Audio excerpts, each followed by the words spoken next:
guys, welcome to my channel. Thank you so much for tuning in. If you've come from my Instagram, my IGTV, you can fast forward to. For the rest of you, here we go. These are 5 foods that you might be eating that might be sabotaging your results. You might feel like you're being really healthy, but you're trying really hard and you're just not seeing the results that you deserve. In that case, you might be eating one of these 5 things, or maybe you're eating all of them.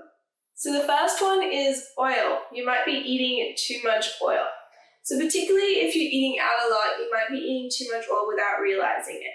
So to show you this, I'm going to show you 2 pieces of chicken. So the first one is going to be one that I've cooked at home in a non-stick pan. I've covered it so it might be a little bit moist, but it's no added fat, just plain chicken breast. And the second one's going to be one that I will have coated with oil. And I want you to figure out which is which. And I'm going to tell you, as someone who's tracked food for ages, a lot of people who are like, oh, I can just tell just by seeing it, I know what's in it. It is really hard to tell in terms of oil. Like you might find that one tastes softer and maybe more juicy as in the oily one. But if there's oil on it and they've grilled it, you really won't be able to tell, or if they've, roasted or done something else to it where you can't even see the glisten. Here we go anyway. Okay, so here's the chicken. One is covered in oil and the other one isn't. So I don't know about you, but I can't really tell the difference. That being said, the one on the left is the one that has no added fat. One on the right is the one that is absolutely coated in it. So hopefully that wasn't too shocking. But yeah, if you eat out a lot, cafes can easily add 20-25 grams of fat or more to your chicken or to your meat and things like that in general. Just by adding that on, you won't even notice it amongst the other ingredients. So it's always better to prepare your stuff at home if you are working towards a goal. Say you've got a deadline and you want to be ready for a wedding, or you want to be ready for a holiday or a competition or something like that. Then it's better to take control and actually make things at home where you know exactly what's going into it. Also, if you're using something like a meal prep company, then I suggest trialing it out prior to the important time when you really need it. So for example, if you're going to be preparing for something in a few months' time, try it out when it's not as urgent in order to see whether it is working the way you intended to. So if you give them like what you normally eat, like that amount of calories, and they prepare food and you keep gaining weight, then they're probably not very accurate and you're going to want to do it yourself. Okay, so the second thing that you might be eating too much of are nuts. So whilst nuts are a super healthy thing to eat and they've got good fats in them, as I always say, like you can get fat from too much fat, too much protein, too many carbs. So it's not like there's foods that you can just eat abundant amounts of. That would be absolutely fantastic. I love peanut butter. So yeah, eating too many nuts makes you fat. So I've actually got an extensive video on this on my IGTV if you are interested. I compare how many of different types of nuts you need to eat the equivalent of a Krispy Kreme, like original glazed donut.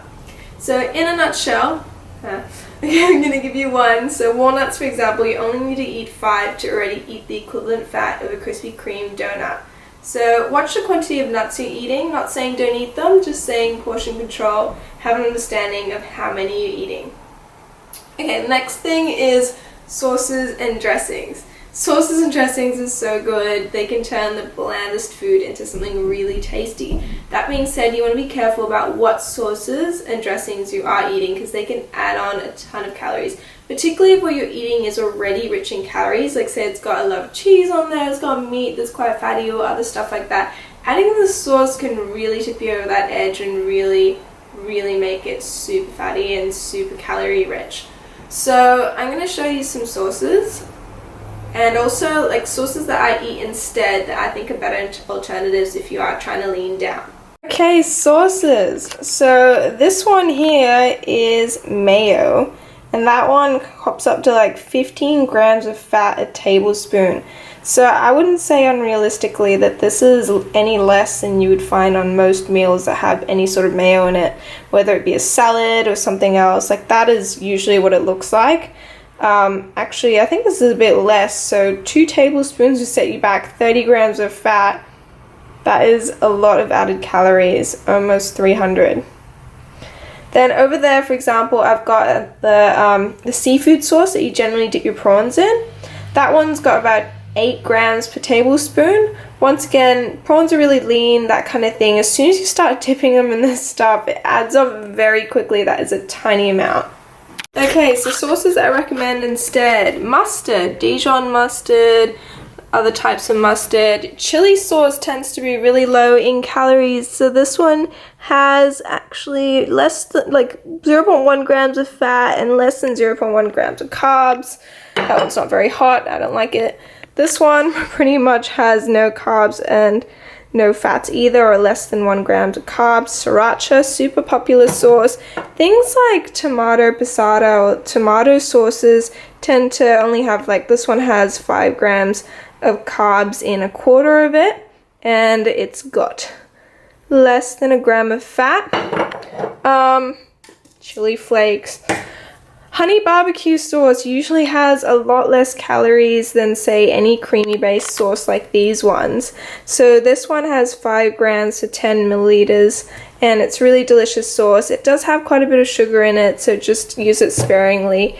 But in comparison to the other ones, it does have an impact. Okay, so I've also redone my cupboard lately. So I used to have all these herbs and spices that were just flailing around, because every time I made a new recipe, I'd just buy a bunch and then never use them again. Mostly because I couldn't see them.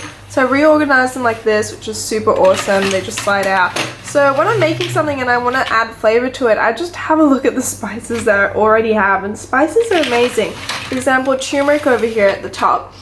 Is super anti-inflammatory, adds beautiful flavors. I actually have a Sri Lankan housemate, so that's made a big difference to me. Seeing him sprinkle stuff on everything and make these delicious meals, it's made me think, wow, you can add so much flavor without sauces. Okay, sweet. So the next one is salads, and that might actually really surprise you, because you're like, oh, salads are healthy.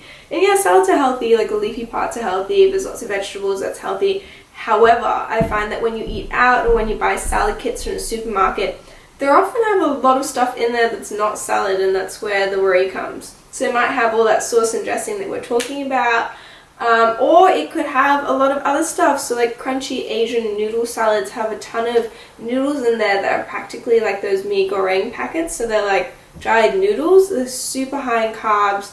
Caesar salads with lots of egg and dressing and cheese, they add up to a lot too, where you could actually probably eat another dish that's more wholesome and more filling, that you would probably prefer. I don't know, depends on what you prefer, but you feel like the salad's the better choice. I'm going to show you a salad now that is actually super heavy because it's just covered in other stuff, and if that's familiar to you, that might be the culprit. The salad. So here we have this kind of salad that I'm talking about, where there's barely any leaf, there's sauce on there, there's a bit of cheese on there, there's some almond flakes on there, so it's super fatty. This thing is more than 30 grams and it is tiny. It's got some bread in there, which also has some fat, it's got some carbs in there.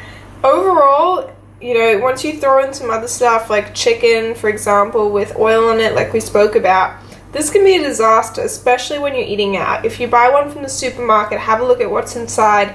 Make one yourself, that's way better. Make your own dressing. You can make healthy, delicious salads without a ton of stuff on top. Last one is drinks. Are you drinking a lot of drinks that you're not taking into account? Because they add up quickly too. So for example, if you're having lots of coffees and they've got lots of milk in there and you're having a couple a day, they add up, particularly if you're having heavy milk like full cream milk or macadamia milk or something you think is healthy like that and you're not really looking into it. They really add up, and I can tell you that from experience. The other thing is also things like fruit juice. Fruit juice really adds up. This is a beautiful healthy juice, but as you can see, it's got 19 grams of carbs, and if you have 1 or 2 of these a day, they start to add up. If you have another coffee, if you have other stuff, it all adds up. So don't think that just because it's a drink you don't have to worry about it. That might be what's really sabotaging your results. And also soft drinks, obviously, and any other drinks that actually has calories that you're not really taking into account, they all add up. So for me, I like to drink a lot of tea, I like to drink a lot of water, infused waters, and those are my tips. I hope that this is useful. If it has been, please like and subscribe. I'd really appreciate it. You can also head over to my Instagram if you're not following me. I do post a lot of tips and what I eat on a daily basis, exercises that I do, and more. Thank you so much.